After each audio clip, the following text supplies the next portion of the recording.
Yeah, watched the mayor last night. The frustration is clear. Carolyn Goodman said they've been trying to tackle homelessness for 20 years, and they don't take action now, they'll be dealing with it for another 20. So who has an answer? Maybe the homeless do. Del Rio Perkins sat at City Hall and waited to hear if the life he used to live would be criminal now. For 3 years, Del Rio was barely out of his teens and homeless when the city he lives in voted to arrest homeless people sleeping in streets instead of going to shelters. The now caseworker took it personally. It's just going to affect the rest of their life. Yeah. It could affect the way they get jobs, housing, food, resources, anything that becomes available to them. Perkins was one of the more than 2,000 homeless youth living on Southern Nevada streets. There are enough shelters to house just 1 in 10 of them. The city and our mayor say they simply are out of options.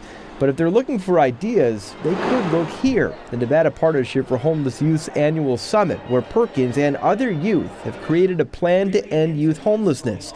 It's been out for over a year now, a multi-tiered approach that involves equitably addressed objectives like a 24-hour hotline to find a bed and an expansion of the Safe Place program.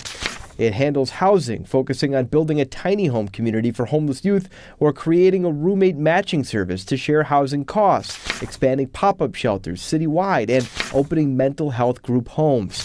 It calls on the city to partner with the school district, justice system, and higher ed to maintain a database on homeless youth. The focus is a regional one. No sense in a city plan because the homeless have no address.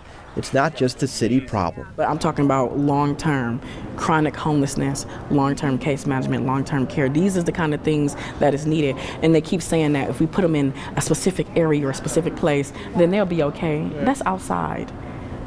You put somebody in essentially a cage.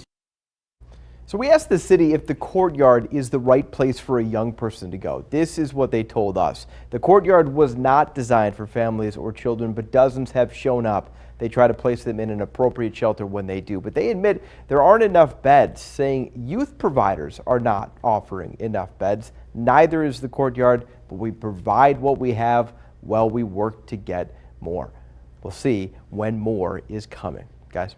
John, such an important conversation. Tonight at 11, you'll meet more of the homeless population in the courtyard that John just talked about. And if you want to talk to John about your ideas, we even heard Mayor Carolyn Goodman say, bring your ideas. So start here. Go to Vegas Lost on Facebook. John will be logging on to have a live conversation with you. You can also email vegaslost@news3lv.com or call the hotline right there on your screen. And so much interest in this. We're going to continue to follow it on air and online as well. We have legal experts breaking down this new ordinance, a look at how presidential candidates are responding, and a look at how this new rule could impact the mentally ill on our streets. America is really watching what happens here next. You can find all that and a lot more anytime on news3lv.com.